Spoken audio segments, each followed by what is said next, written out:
Right ఇక details చూస్తే పేదలపై కక్షతో మహాత్మా గాంధీ జాతీయ ఉపాధి హామీ పథకాన్ని మార్చేస్తారంటూ తెలంగాణ సీఎం రేవంత్ రెడ్డి ప్రధాని మోదీపై అయితే మండిపడ్డారు. నిబంధనల మార్పు ముసుగులో ఈ పథకాన్ని అయితే శాశ్వతంగా సమాధి చేయడానికి కేంద్ర ప్రభుత్వం కుట్రలు చేస్తుందని ఆరోపించారు. గాంధీ భవన్ లో నిర్వహించిన పీసీసీ విస్తృత స్థాయి సమావేశంలో ప్రధాని మోదీ ఆధ్వర్యంలోని బీజేపీ ప్రభుత్వంపై రేవంత్ రెడ్డి నిప్పులు చెరిగారు. అధికారం ఉందని మోదీ ప్రభుత్వం ఇష్టరీతిగా వ్యవహరిస్తామంటే ఊరుకోమని, మెజార్టీ ఉందని చట్టసభలను వాడుకొని పేదలను అరిచివేస్తామంటే కుదరదని హెచ్చరించారు. ఈ భారతదేశంలో 80% మహాత్మా గాంధీ జాతీయ ఉపాధి హామీ పథకంలో సభ్యులు. భారతదేశ జనాభాలో ప్రత్యక్షంగానో పరోక్షంగానో 80% జనాభా ఆధారపడిన ప్రపంచంలోనే అత్యంత ప్రజల ఆమోదం పొందిన మహాత్మా గాంధీ జాతీయ ఉపాధి హామీ పథకాన్ని పేదల మీద కక్షతో నరేంద్ర మోడీ ప్రభుత్వము నిబంధనల మార్పు ముసుగులో పథకాన్ని శాశ్వతంగా సమాధి చేయడానికి ఈరోజు కుట్ర చేస్తున్నది. అందుకు చట్టసభలను వినియోగించి మాకు అధికారం ఉంది, మాకు మెజారిటీ ఉంది, మేము పేదలను అణచివేస్తాం. ఒకనాడు భారతదేశ స్వతంత్ర పోరాటంలోనే కాదు, సామాజిక సంఘకర్తలు అందరూ కొట్లాడి వెట్టి చాకిరి నుంచి విముక్తి కలిగించిండ్రు.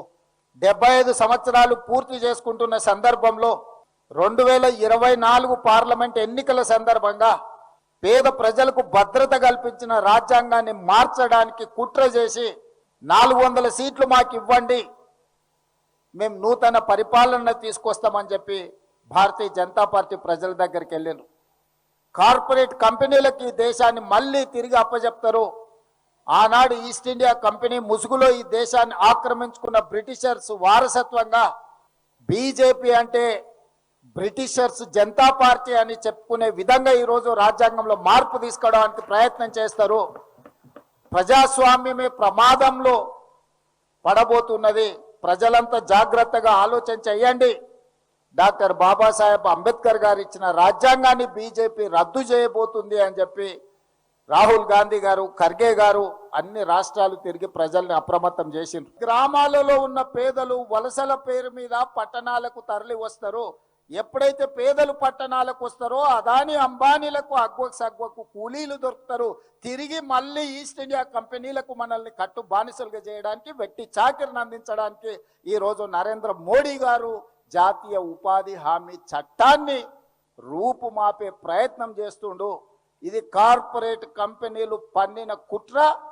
ఆ పన్నిన కుట్రను అమలు చేస్తున్నది బీజేపీ. నరేంద్ర మోడీ ఈ కుట్రను తిప్పికొట్టాల్సిన బాధ్యత ప్రతి పౌరుడి మీద, ప్రతి పేదవాడి మీద ఉన్నది. పేదల ప్రతినిధి అయిన కాంగ్రెస్ పార్టీ కార్యకర్తల మీద ఉన్నదని చెప్పి ఈరోజు మీ అందరికీ నేను విజ్ఞప్తి చేస్తున్నా. రైతు కూలీల కోసం ఏదైతే రైతు వ్యతిరేక చట్టం తీసుకొచ్చిండో నరేంద్ర మోడీ, విబీజీ, రామ్జీ, అందులోనే గందరగోళం ఉంది. వికసిత్ భారత్ ఎక్కడున్నది? ఇందులో సంక్షోభ భారత్ను సృష్టిస్తున్నావు. పేదలను వెట్టి చాకిరి బానిసలుగా చేయడానికి నువ్వు చట్టాన్ని తెస్తున్నావు నరేంద్ర మోడీ గారు. ఈరోజు మళ్ళీ ఏ తెలంగాణ రాష్ట్రం అయితే ఈ చట్టానికి స్ఫూర్తినిచ్చిందో, ఏ తెలుగు భాషల ప్రాంతంలో మొట్టమొదట అమలు జరిగిన మహాత్మా గాంధీ జాతీయ ఉపాధి హామీ చట్టం ఉందో పునరుద్ధరించే వరకు నీతోని కొట్లాడతాం. ఈ చట్టం పేదలకు వ్యతిరేకంగా తెచ్చినందుకు మళ్ళీ పేదలకు, ఈ జాతికి క్షమాపణ చెప్పే వరకు నరేంద్ర మోడీ గారిని వదిలే సమస్యనే లేదు. దీని మీద సంపూర్ణమైన కార్యాచరణ ఏఐసిసి నుంచి ఆదేశాలు అందుకొని మన అందరం కూడా క్షేత్రస్థాయిలో వెళ్ళి ప్రజలకు వివరించాలి. గతంలో వ్యవసాయం మీద కుట్ర చేశారు. రైతు వ్యతిరేక నల్ల చట్టాలను 3 తీసుకొచ్చారు. ఈ దేశంలో వ్యవసాయాన్ని మొత్తాన్ని అదాని అంబానీ అమెజాన్లకు తాకట్టు పెట్టాలని నరేంద్ర మోడీ గారు పార్లమెంట్లో చట్టం తెచ్చారు. ఆనాడు నేను, ఉత్తమ్ కుమార్ రెడ్డి గారు, కోమటిరెడ్డి గారు మన ప్రాంతం నుంచి పార్లమెంట్ సభ్యులం. రాహుల్ గాంధీ గారు స్పష్టంగా నరేంద్ర మోడీకి చెప్పాడు, నువ్వు తెచ్చిన రైతు వ్యతిరేక నల్ల చట్టాలను ఉపసంహరించుకోవడమే కాదు, ఈ జాతికి నీతోని క్షమాపణ చెప్పిస్తా, అప్పటి వరకు మేము పోరాటం చేస్తామని రాహుల్ గాంధీ చెప్పిండ్రు. అది నిజమైంది. రైతు వ్యతిరేక నల్ల చట్టాలను తెచ్చిన నరేంద్ర మోడీ చట్టాలను ఉపసంహరించుకోవడమే కాకుండా ఈ జాతికి క్షమాపణ చెప్పించిండు రాహుల్ గాంధీ నరేంద్ర మోడీ గారి చేత. ఇది మన నాయకుడు సాధించిన విజయం. రైతుల కోసం రాజ్యాంగాన్ని సమూలంగా మార్చి వాళ్ళకు అనుకూలంగా రాసుకోవాలన్న ఆలోచన వాయిదా పడ్డది. ఎప్పుడైతే రాజ్యాంగాన్ని మార్చలేకపోయినరో, కుట్రపూరితంగా ఆలోచన చేసినరో, అది అమలు చేయలేకపోయినరు. అందుకే ఈరోజు ఆ పథకాన్ని, ఆ ఆలోచనని ఇంకొక రూపంలో అమలు చేయాలని బయలుదేరారు. అదే ఈనాడు ఓటర్ల ప్రక్షాళన అని చెప్పి SIR తీసుకొచ్చిండ్రు. తద్వారా ఈ దేశంలో ఉండే మైనారిటీలు, పేదలు, దళితులు, ఆదివాసీలు, గిరిజనులను, అత్యంత నిరుపేదలను ఇవాళ గుర్తింపును తొలగించాలి, ఓట్లను తీసేయాలని SIR తీసుకొచ్చిండ్రు. ఎప్పుడైతే ఓటు హక్కు తీసేస్తాడో అతని ఆధార్ కార్డు పోతుంది, అతని రేషన్ కార్డు పోతుంది, అతనికి ప్రభుత్వం నుంచి అందే సంక్షేమ పథకాలు రద్దయిపోతాయి. చివరికి దేశంలో ఉండాలనా లేదా అని అంటే అతను ఉండాలనా లేదా అని నిర్ణయించేది కూడా భారతీయ జనతా పార్టీ చేతిలోకి వెళ్తుంది. అట్లా కోట్లాది మంది పేదలని ఈ దేశ పౌరులే కాదు అని చెప్పి వాళ్ళని తిరిగి వెట్టి చాకిరి కింద బానిసలుగా తయారు చేయడానికి ఈరోజు భారతీయ జనతా పార్టీ కుట్ర చేస్తుంది. ఈరోజు SIR వెనకాల ఒక పెద్ద కుట్ర ఉన్నది. మహిళలు ఆర్థికంగా తమ కాళ్లపై తాము నిలబడాలనే సదుద్దేశంతో 30 ఏళ్ల క్రితం తాను ప్రారంభించిన డ్వాక్రా వ్యవస్థ నేడు దేశానికి ఆదర్శంగా నిలిచిందని ముఖ్యమంత్రి చంద్రబాబు నాయుడు అన్నారు. పొదుపు సంఘాల ద్వారా మహిళలు సాధించిన ఆర్థిక వ్యవలంబన చూస్తుంటే తనకు ఎంతో గౌరవంగా ఉందని ఆయన పేర్కొన్నారు. గుంటూరులో కేంద్ర గ్రామీణాభివృద్ధి శాఖ ఆధ్వర్యంలో ఏర్పాటు చేసిన సరస్సు మేళ 2026ను ఆయన ప్రారంభించారు. ఈ సందర్భంగా దేశంలోని వివిధ రాష్ట్రాల నుంచి వచ్చిన మహిళలు ఏర్పాటు చేసిన స్టాళ్లనైతే సందర్శించారు. ఒక విధంగా చెప్పాలంటే సాంప్రదాయం మన యొక్క సాంస్కృతిక వైభవం అని చెప్పి కూడా నేను మీకు తెలియజేస్తున్నా. జనవరి నెలంటనే న్యూ ఇయర్ జోష్, ఇది అవుతానే సంక్రాంతి సంబరాలు, ఇంకొకవైపు ఫెస్టివల్ మూడ్ వచ్చింది. ఇకపోతే గోదావరి కోడి పందాలు ఇంకా మొత్తం ప్రపంచం అంతా వీక్షించే పరిస్థితి. ఇది ఒకరోజు వచ్చింది కాదు, తరతరాలుగా మనకు వచ్చినటువంటి వారసత్వం. అందుకే మన సంస్కృతి సాంప్రదాయాలు చాటే కార్యక్రమాలని మనం ప్రోత్సహించుకోవాల్సిన అవసరం ఉంది. ప్రభుత్వ పరంగా ఇటువంటి కార్యక్రమాలు జరపడం ఒక ఆనవాయితీగా పెట్టుకుని దీన్ని రాబోయే రోజుల్లో ఈ రోజటి నుంచి 3 రోజుల పాటు ఆవకాయ అమరావతి వేడుకలు జరుగుతాయి. అందుకే 28 ఈవెంట్లు పెట్టారు, 4 వర్క్షాపులు నిర్వహిస్తున్నారు, తెలుగు వంటల రుచి చూపించబోతున్నారు. నాకు ఏమాత్రం అనుమానం లేదు, ఫుడ్ అంటే ప్రపంచానికి గుర్తొచ్చేది భారతదేశం. భారతదేశంలో ఫుడ్ అంటే గుర్తొచ్చేది మన ఆంధ్రప్రదేశ్ అని చెప్పి మరొక్కసారి మీ అందరికీ విజ్ఞప్తి చేస్తున్నా. ఎక్కడ హోటల్స్ ఉన్నా అందులో చెఫ్లు చూస్తే ఆంధ్రప్రదేశ్ వాళ్ళు ఉంటారు. ఎక్కడ హోటల్స్ పెట్టినా ఆ హోటల్స్ అన్ని మేనేజ్ చేసేది ఆంధ్ర ఆంట్రప్రెన్యూర్సే ఉంటారు. ఇది మనకు వారసత్వంగా వచ్చినటువంటి గొప్ప సంపద. ఇలాంటి కార్యక్రమాన్ని ఇంత ఘనంగా నిర్వహిస్తున్నటువంటి మన టూరిజం డిపార్ట్మెంట్ ని మనం సీఎం చంద్రబాబు అధ్యక్షతన సచివాలయంలో రాష్ట్ర మంత్రివర్గ సమావేశం జరిగింది. సుమారు 2.5 గంటల పాటు సాగిన ఈ సమావేశంలో భాగంగా కీలక అంశాలపై మంత్రివర్గం చర్చించింది. అనంతరం కీలక నిర్ణయాలు తీసుకున్నారు. ఏపీ లాజిస్టిక్ ఇన్ఫ్రాస్ట్రక్చర్ కార్పొరేషన్ ఏర్పాటు, MSME పరిధిలోని ఏపీ క్లస్టర్ డెవలప్మెంట్ ప్రోగ్రాం అయితే బార్లలో అదనపు రిటైల్ ఎక్సైజ్ ట్యాక్స్ ఉపసంహరణ, మున్సిపల్ కార్పొరేషన్ల పరిధిలో కూడా మైక్రో బ్రూవరీ కూడా ఏర్పాట్లు, గ్రామీణ ప్రాంతాల్లో జల్ జీవన్ ద్వారా నీటి సరఫరాలకు 5,000 కోట్ల రుణం పొందేందుకైతే ప్రభుత్వ గ్యారంటీ వంటి అంశాలకు కేబినెట్ ఆమోదం తెలిపింది.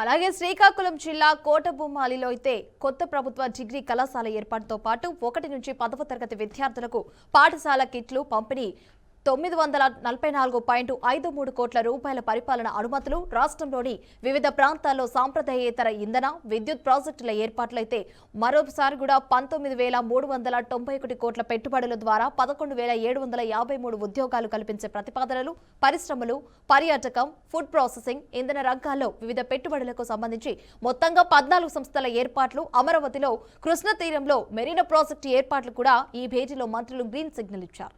ఇక చంద్రబాబు స్వార్థ రాజకీయాల కోసం రాష్ట్ర ప్రజల్ని తాకట్టు పెట్టారని మాజీ సీఎం వైఎస్ జగన్ తీవ్ర వ్యాఖ్యలు చేశారు. రాయలసీమ లిఫ్ట్ ఆపించాలని సీఎం రేవంత్ రెడ్డి అయితే తెలంగాణ అసెంబ్లీలో చెప్పారని పేర్కొన్నారు. రాయలసీమ లిఫ్టీపై వాస్తవాలు అందరికీ తెలియాలన్న ఆయన రాయలసీమ లిఫ్ట్ అవసరం లేదని మాట్లాడుతున్నారని మండిపడ్డారు. ఇలాంటి చరిత్ర హీనులు అయితే దేశంలో ఎవరు ఉండరని చంద్రబాబు నాయుడు అయితే చరిత్ర హీనుగా మిగిలిపోతారని ధ్వజమెత్తారు. రాయలసీమ లిఫ్ట్ అన్నది ఒక గొప్ప ఆలోచన, ఒక గొప్ప ఉద్దేశం ఈ రాయలసీమ లిఫ్ట్ ప్రాజెక్టు వెనకాల ఉన్నమాట. కరువు కోరల్లో చిక్కుకొని ఉన్న రాయలసీమ ప్రాంతం వ్యవసాయం ప్రశ్నార్థకరం అయిన పరిస్థితులు, తాగడానికి మంచినీళ్ళు కూడా ఒక్కొక్కసారి దొరకని పరిస్థితి. ఇలాంటి ప్రాంతానికి ఈ రాయలసీమ లిఫ్ట్ అన్నది ఒక ఇన్సూరెన్స్ పాలసీ మాదిరి. రాయలసీమకు, నెల్లూరుకు, చెన్నైకి ఇది సంజీవిని వంటిది. ముఖ్యమంత్రి గారు అసెంబ్లీలో క్లోజ్ డోర్ మీటింగ్లో తాను అడిగానని, తన మీద గౌరవంతో చంద్రబాబు గారు ప్రాజెక్టును ఆపేశారు అని ఏకంగా తెలంగాణ ముఖ్యమంత్రి తెలంగాణ నిండు అసెంబ్లీ సభలో వాళ్ళ రిలేషన్షిప్ గురించి, చంద్రబాబు నాయుడు గారు రాష్ట్రాన్ని ఎలా అమ్మకానికి పెట్టారు అన్న వాస్తవాల గురించి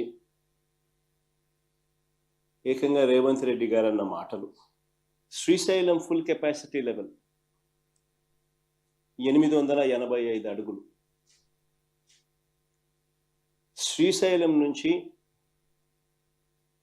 రాయలసీమకు, నెల్లూరుకు, చెన్నైకి నీళ్లు ప్రవహించే పోతిరెడ్డిపాడు హెడ్ రెగ్యులేటర్ సిల్ లెవెలే, అంటే బాటమ్ మోస్ట్ లెవెల్ సిల్ లెవెలే 841 అడుగుల్లో ఉంది. సిల్ లెవెలే. ప్రస్తుతం ఉన్న పోతిరెడ్డిపాడు హెడ్ రెగ్యులేటర్ డిజైన్ చూస్తే పోతిరెడ్డిపాడు నుంచి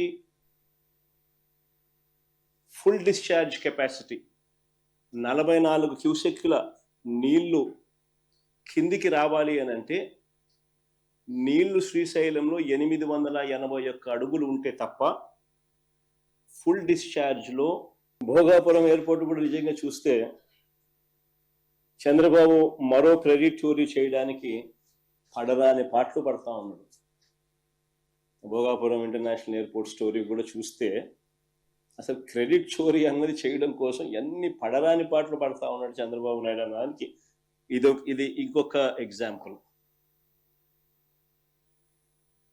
వాస్తవంగా చంద్రబాబు నాయుడు గారు ఈ భోగాపురం ఎయిర్పోర్ట్ ఇంటర్నేషనల్ ఎయిర్పోర్ట్ పేరుతో పెద్ద ఎత్తున భూదోపిడీకి ప్లాన్ చేసినాడు ఈ పెద్ద మనిషి ఆయన హయాంలో. మీ అందరికీ కూడా గుర్తుండే ఉంటుంది, 2014 నుంచి 19 మధ్యలో ఆయన ముఖ్యమంత్రిగా ఉన్నప్పుడు మొదట ఈ ఎయిర్పోర్ట్కు 15,000 ఎకరాలు కావాలన్నాడు. అందరికి గుర్తుండే ఉంటుంది. ఎయిర్పోర్ట్ కేంద్రాన్ని ఆయన 15,000 ఎకరాలు ఏంద్రానైనా అని చెప్పి ప్రజలు విస్తుపోయినారు. పరిశ్రమలకు సంబంధించి కొన్ని వాస్తవాలు చెప్తా. ఇది కూడా బాగా ఇంట్రెస్టింగ్ సబ్జెక్ట్. ఒకవైపు ఇలా క్రెడిట్ చోరీ, ఒకవైపు చంద్రబాబు నాయుడు గారు ఏ రకంగా చేస్తాడు అన్నది మనకు ఇప్పటికే అర్థమవుతుంది. అదాని డేటా సెంటర్లో గూగుల్కి సంబంధించిన విషయం అయితేనేమి, ఈ ఎయిర్పోర్ట్ అయ్యే విషయం అయితేనేమి, ఇంకా అనేక విషయాలు ఇంకా చెప్పుకుంటూ పోతుంటే అనేక విషయాలలో ఆయన పులివెందుల ఎమ్మెల్యేకు అధికారంలో ఉండగా గుర్తుకు రాని రాయలసీమ ఇప్పుడు గుర్తొచ్చిందా అని ఆర్థిక మంత్రి పయ్యావుల కేశవ ప్రశ్నించారు. రాజధానిపై రాయలసీమపై జగన్ వ్యాఖ్యలకు మంత్రి కౌంటర్ ఇచ్చారు. జగన్ ప్రభుత్వం చేపట్టింది రాయలసీమ లిఫ్ట్ ఇరిగేషన్ కాదు, థెఫ్ట్ ఇరిగేషన్ అని మండిపడ్డారు. జగన్ మాటలు వింటే వేదాలు మళ్లించే దెయ్యాలు ఉంటే అవి కూడా సిగ్గుపడతాయన్నారు. రాయలసీమ లిఫ్ట్ ద్వారా జగన్ చేస్తానని చెప్పింది ముచ్చుమర్రి ద్వారా చంద్రబాబు చేసి చూపించారని వెల్లడించారు. ఈ రాయలసీమ ప్రాజెక్ట్ చేశామని చెప్పి ఎంత డైవర్ట్ చేశారు దీంట్లో నుంచి? 900 కోట్లు. ప్రజలందరికీ గుర్తు చేస్తా ఉన్నా, ఈ 900 కోట్ల అప్పు గురించి నేను గతంలో మాట్లాడితే నా మీద అనేక మంది విమర్శలు కూడా చేశారు. ఎందుకంటే రాష్ట్ర ప్రయోజనాలతో ఒక్కోసారి కొంత మేరకే మాట్లాడాల్సి వచ్చి ఆపితే కూడా ఈయన టీజర్ లాగా కొంత మాట్లాడాడు, మిగిలింది మాట్లాడలేదన్నారు. ఆవేదన అర్థం చేసుకోలేనటువంటి వాళ్ళ గురించి నేను మళ్ళీ చెప్తా ఉన్నా. ఈ పేరు పెట్టి పిఎఫ్సి దగ్గర నుంచి డబ్బులు తీసుకొచ్చారు. డబ్బులు రావాల్సింది ఎక్కడికి? ఆంధ్రప్రదేశ్ ప్రభుత్వానికి. కానీ ఆ డబ్బులు ఆంధ్రప్రదేశ్ ప్రభుత్వానికి రాలేదు. అందుకనే నేను చెప్పాను, అది రాయలసీమ థెఫ్ట్ ఇరిగేషన్ స్కీమ్ అయింది, లిఫ్ట్ ఇరిగేషన్ స్కీమ్ కాదు. పోనీ నువ్వు ఏం చేసినా చిత్తశుద్ధితో ఆ ప్రాజెక్ట్ కంప్లీట్ చేసావు, ఏదో రూపంలో చేస్తావా చేయవా, నీకు ఒక ఆలోచన ఉంది, మాకు ఒక ఆలోచన ఉంది. పోనీ దాన్ని చేసావు. అదే 1200 కోట్లు పెట్టి చంద్రబాబు నాయుడు గారు 1 సంవత్సరంలో ప్రాజెక్ట్ కంప్లీట్ చేశాడు. ఆలోచన నువ్వు విమర్శించావు, మేము కరెక్ట్ అనుకున్నాం, మేము చేసాం. పోనీ నువ్వు చేసావా? అరే నువ్వు చేసిందేమో డిపిఆర్ ఇన్వెస్టిగేషన్ రిపోర్టు. నువ్వు ప్రజలకు చెప్పింది ఈరోజేమో ఆపేశానని. రాయలసీమ లిఫ్ట్ ఇరిగేషన్ మీద చంద్రబాబు నాయుడు గారు కేసులు వేశారని. కేసులు వేసింది ఎవరు? తెలంగాణ ప్రభుత్వం, నీ మిత్రుడు. అటు కేసీఆర్ గారు, హరీష్ రావు గారు నీ మీద 2020లో వేశారు. నిన్న మొన్న ప్రెస్ మీట్ పెట్టి ఆయన డాక్యుమెంట్లతో సహా చూపించాడు, మేము స్టే తీసుకొచ్చాం దాని రాయలసీమ లిఫ్ట్ ఇరిగేషన్ మీద అని. ఇప్పుడు చెప్పండి, చీకటి ఒప్పందాలు ఎవరికి ఉన్నాయి? ఈ రాష్ట్ర ప్రయోజనాల్ని తాకట్టు పెట్టింది ఎవరు? రాష్ట్రం కోసం అనుక్షణం తపన పడేటువంటి చంద్రబాబు నాయుడు గారు ఒకవైపు, ఆ ప్రాజెక్టుల పేరుతో ప్రజల్ని మోసం చేసింది నువ్వు. రాజ్యాంగంలో రాజధాని అనే పదమే లేదని ఏపీ రాజధాని అమరావతిపై వైఎస్ జగన్ సంచలన వ్యాఖ్యలు చేశారు. సీఎం ఎక్కడ కూర్చుంటే అదే రాజధాని అన్న జగన్ అమరావతిలో రాజధాని కట్టకూడదని కీలక వ్యాఖ్యలు చేశారు. ప్రభుత్వ డిపిఆర్ ప్రకారమే అమరావతి నిర్మాణానికి 1,00,000 కోట్ల రూపాయలు అవసరమని జగన్ వెల్లడించారు. అంతేకాదు మరో 50,000 ఎకరాల భూమికి అదనంగా మరో 1,00,000 కోట్ల రూపాయలు కావాలన్నారు. మొత్తం 2,00,000 కోట్ల రూపాయలతో రాజధాని నిర్మాణం సాధ్యమని ప్రశ్నించారు జగన్. అసలు రాజధాని లేని చోట చంద్రబాబు కార్యక్రమాలు నిర్వహిస్తున్నారని తీవ్రంగా విమర్శించారు. Yeah, the fact is, what Chandrababu Naidu is doing is, he is building the capital, the so-called capital, in a river basin. In fact, this is something which the Supreme Court should take cognizance of. Nobody is allowed to even build a building in a river basin.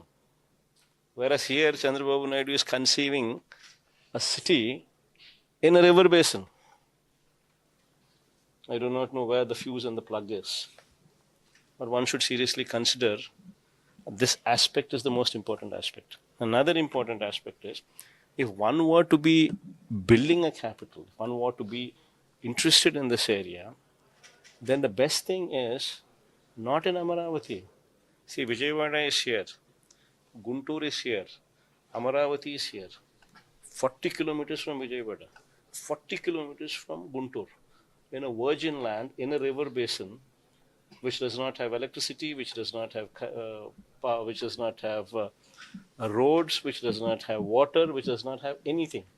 And you are saying, in the initial first phase, you said you wanted 50,000 acres, and you need 2 crores per acre to lay these roads, give electricity, give in water, connect them with sewerage system. And to provide for this, according to your own DPR, you said it requires 2 crores per acre. Probably because of your scams, or probably because of reasons known to you alone. Now you and your Benamis have procured land here, so you've decided the capital here. Now for 50,000 acres, at the rate of 2 crores per acre, according to your own DPR, it costs 1 lakh crores. Now this 1 lakh crores, God knows when it's going to come, God knows how it's going to come. Now, forget about that aspect. Now you want to add one more 50,000 acres of land.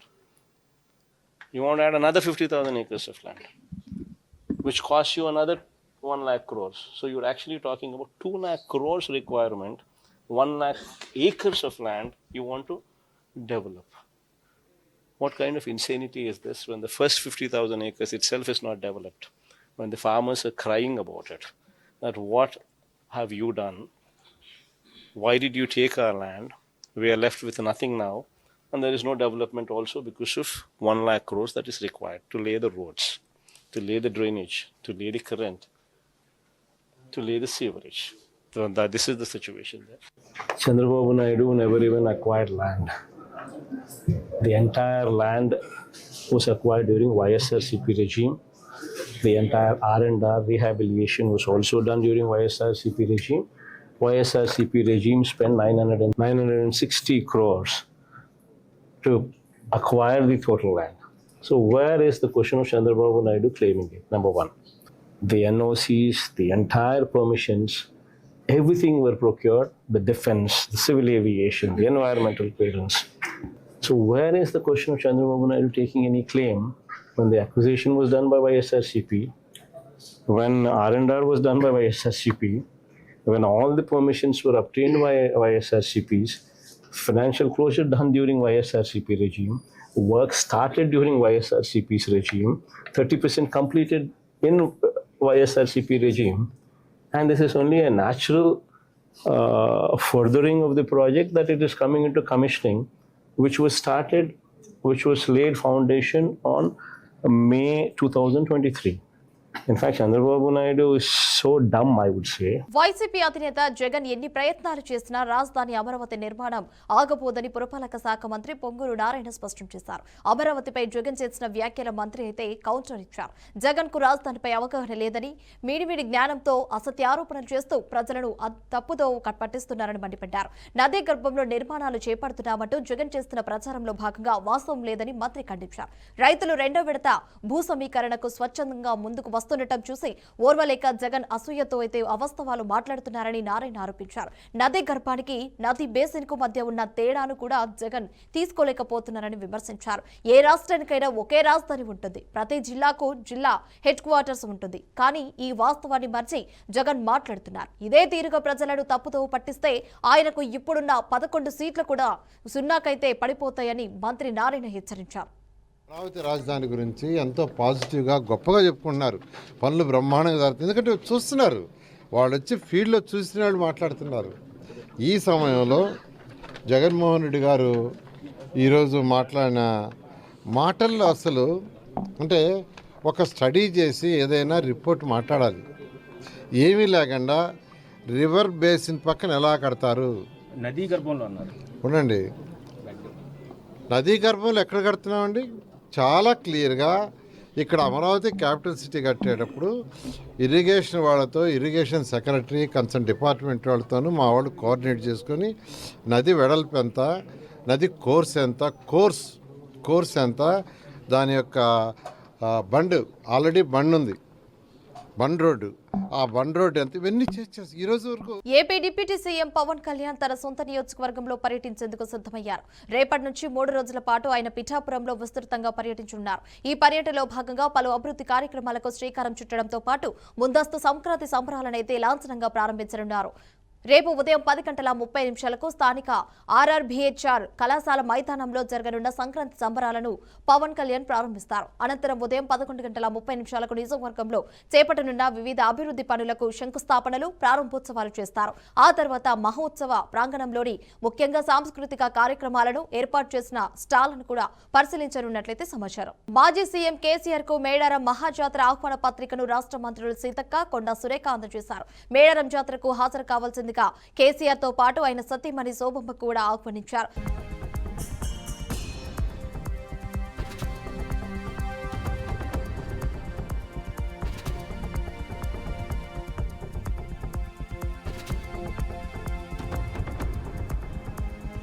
TTD Parakamani కేసులో high court కీలక వ్యాఖ్యలు చేసింది. ఈ కేసులో ఇందులో భాగంగా ఇరు వర్గాల వాదనలు విన్న ధర్మాసనం పరకమణిలో టెక్నాలజీ తీసుకురావడం మంచి పరకమణి అని పరిణామాన్ని అయితే స్పష్టం చేసింది. అయితే శ్రీవారి కానుకలు పొర్లించడం, తొక్కడం మంచిది కాదని సూచించింది. అలాగే భక్తులను బట్టలు విప్పి తనిఖీలు చేయడం వారి మనోభావాలను దెబ్బతీయడమేనని హైకోర్టు స్పష్టం చేసింది. ఈ కేసు విచారణను త్వరగా పూర్తి చేయాలని సిఐడి, ఏసీబీ అధికారులను ఆదేశించింది. తదుపరి విచారణను ఈ నెల 30కి వాయిదా వేసింది.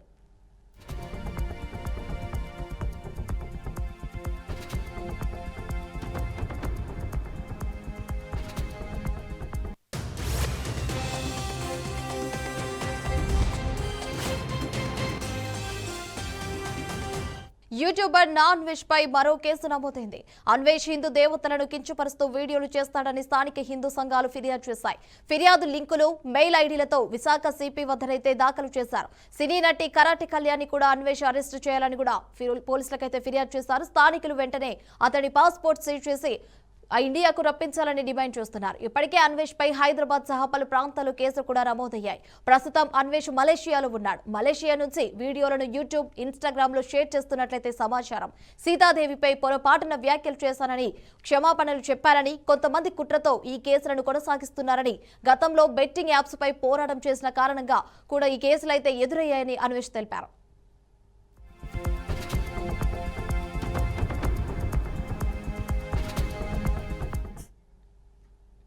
ఇక పశ్చిమ బెంగాల్లో రాజకీయ కన్సల్టెన్సీ ఐపాక్ పై ఈడీ దాడులు చేపట్టింది. ఆ సంస్థ డైరెక్టర్ ప్రతీక్ పై జైన్ నివాసం సహా ఐపాక్ కు సంబంధించిన పలు ఆఫీసుల్లో సోదాలు జరుగుతున్నాయి. అయితే ఈడీ దాడులపై బెంగాల్ సీఎం మమతా బెనర్జీ సంచలన వ్యాఖ్యలు చేశారు.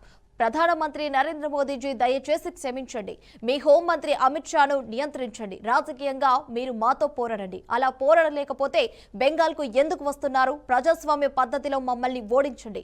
మీరు మా పత్రాలను, మా వ్యూహాన్ని, మా ఓటర్లను, మా డేటాను, మా బెంగాల్ను దోచుకోవడానికి ఏజెన్సీలను వాడుకుంటున్నారు. ఇవన్నీ చేయడం వల్ల మీకు వచ్చే సీట్ల సంఖ్య 0కు తగ్గిపోతుందని తెలియజేశారు. దాడులతో మీరు చేసేది ఏమీ లేదు అంటూ ఘాటు వ్యాఖ్యలు చేశారు.